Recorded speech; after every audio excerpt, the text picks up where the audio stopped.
Are you really pulling your bargaining levers? Leverage is crucial for a successful negotiation. In this video, you will discover 8 ways to increase your leverage.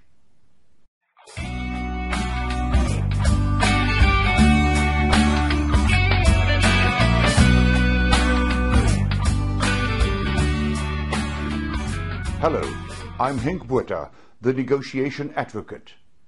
I got this nickname because I'm an advocate of the High Court of South Africa with a passion to negotiate and to train other people how to negotiate.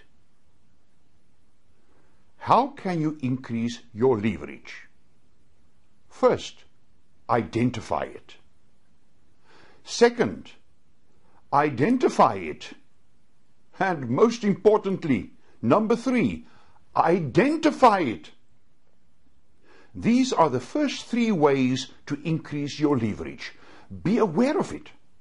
Consider the various sources from which leverage originates.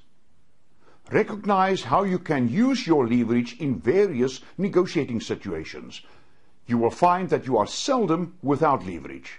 Usually, you have more leverage than you think. Do you remember our discussion about psychological leverage? I explained to you that psychological leverage often is more important than objective or direct leverage. In other words, what you think. That is why you must systematically identify your leverage for each negotiation. That will heighten your awareness of your leverage.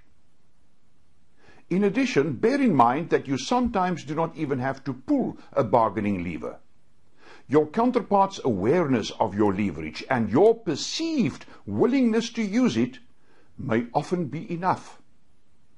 It's amazing how your self-esteem, confidence and commitment grow once you have identified your leverage for a negotiation. The 4th way, ask yourself, what are my alternatives if I cannot get agreement on my walkaway position? Carefully consider your alternatives. Some experts refer to a base point which they call a BATNA, B-A-T-N-A, the best alternative to a negotiated agreement. Any deal must be better than the BATNA, or there won't be any agreement. Consider whether your counterpart's proposal is better than this alternative, this BATNA. When your need for an agreement grows, your leverage becomes smaller. If the consequences of a deadlock are too ghastly to contemplate, you desperately need agreement. You then have little leverage. Conversely, when your need for an agreement shrinks, your leverage grows. Therefore, if your BATNA is attractive, you can easily walk away from the deal. You have great leverage. If you have no options, try to make the other person think you have. Let your counterpart believe that you do not care whether you make it a deal or not.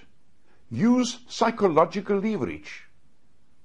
The 5th way, why is the other person negotiating with me? Ask yourself that question. The mere fact that the other person is negotiating with you means that you have leverage. Your counterpart wants something from you. You control something. What is it? What will the other person lose if there is no deal with you? If you learn what motivates the other person to negotiate with you, you will increase your leverage.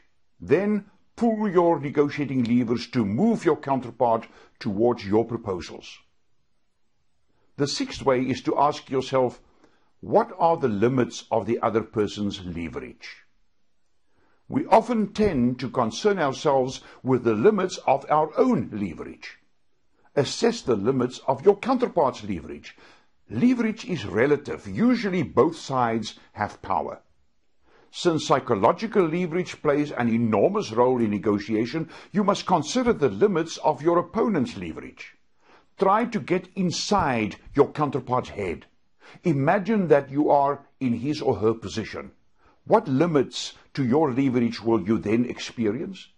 If you can pinpoint these limitations, you will discover your opponent's weaknesses, which will be your strengths or levers. Start pulling them.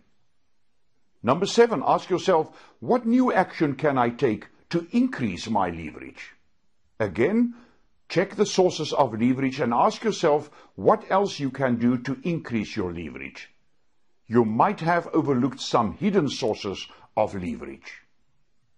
And then finally, ask yourself, what actions should I stop taking to increase my leverage?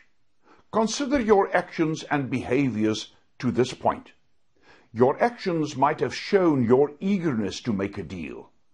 Perhaps you should create the impression that you are indifferent to the success of the negotiations. Alternatively, perhaps you did not listen well enough to hear your counterpart's real needs. You should then consider shutting your mouth and paying attention to what he or she says. If you can identify the actions that undermine your leverage, you can turn the tables on your leverage. For more of these helpful tutorials on negotiation, like me on Facebook or visit my website henkbotha.com. I'm Henk Botha, signing off.